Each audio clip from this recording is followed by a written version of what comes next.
আজ আমি সবার সঙ্গে আমার খুব সুন্দর একটা মুহূর্ত শেয়ার করতে চলেছি।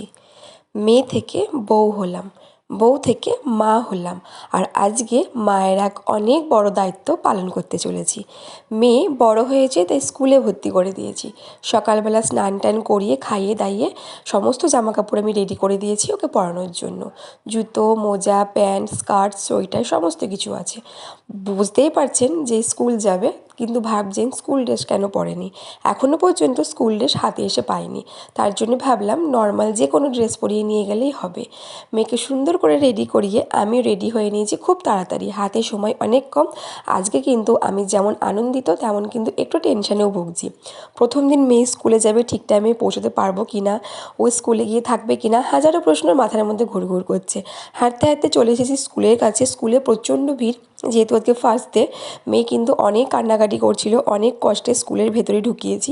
স্কুল শেষ হয়ে যাওয়ার পরে ওদেরকে ড্রেস দেবে বলেছিল, তাই আমরা সবাই লাইনে দাঁড়িয়ে পড়েছি। অনেক গার্জেন এসেছেন, সঙ্গে বাচ্চারাও রয়েছে। আমার কিন্তু আজকের দিনটা ভীষণ ভালো কাটলো, তাই ভাবলাম চলুন আমার সুন্দর একটা মুহূর্ত আমি আপনাদের সাথে শেয়ার করি। এই যে স্কুল ড্রেসটা হাতে পেয়ে বাড়িতে চলে এসেছি, ড্রেসটা ভীষণ সুন্দর। আপনাদের কেমন লাগলো সেটা অবশ্যই জানবেন। আর সবার কাছে একটাই অনুরোধ করব, আমার মেয়ের নতুন জীবনের জন্য সবাই একটু আশীর্বাদ করবেন, যেন ও অনেক বড় মনের মানুষ হয়।